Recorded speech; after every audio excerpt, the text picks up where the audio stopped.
There's beauty in brokenness. Don't despise it. For the plan and the purpose of God for you is much bigger than you.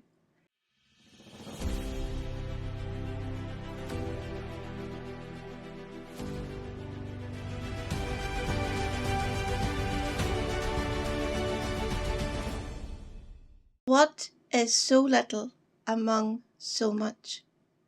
Do you remember whenever Jesus said, let's feed the multitude?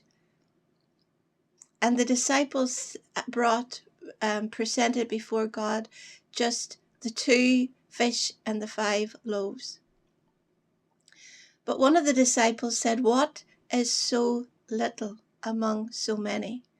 And they had already counted the cost that it would take a year's wages to feed all these people. And where were they going to buy the bread?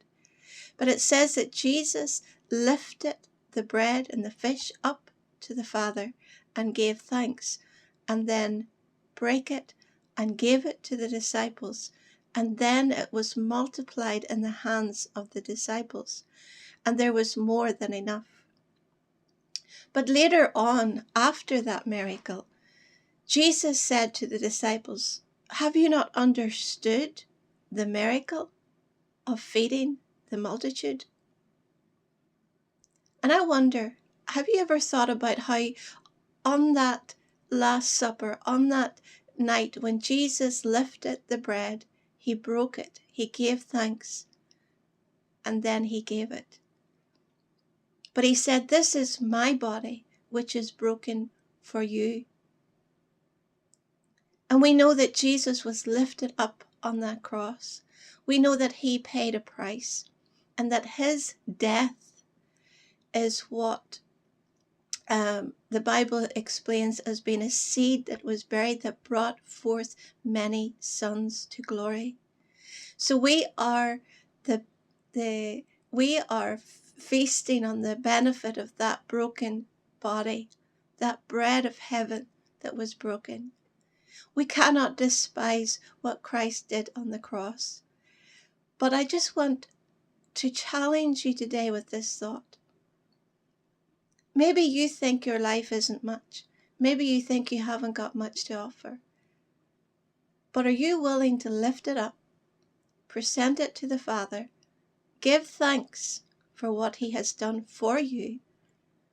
Even though you may be saying, what I have is not very much. What I am is not very much. I don't have much to give. And what is so little among so much need, so much people in need? What can I do? But I think it begins with this.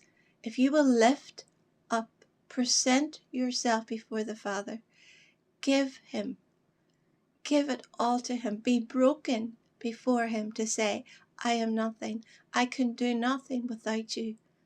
But take my life. Take my life in your hands and do what only you can do. There's beauty in brokenness. Don't despise it. For the plan and the purpose of God for you is much bigger than you. It's for others. And until we are broken and we give thanks unto the Lord, only then can he take us and do that miracle. Can he provide for others? Can he do for others what he has done for you? Yes. If you will place yourself in his hands. Amen.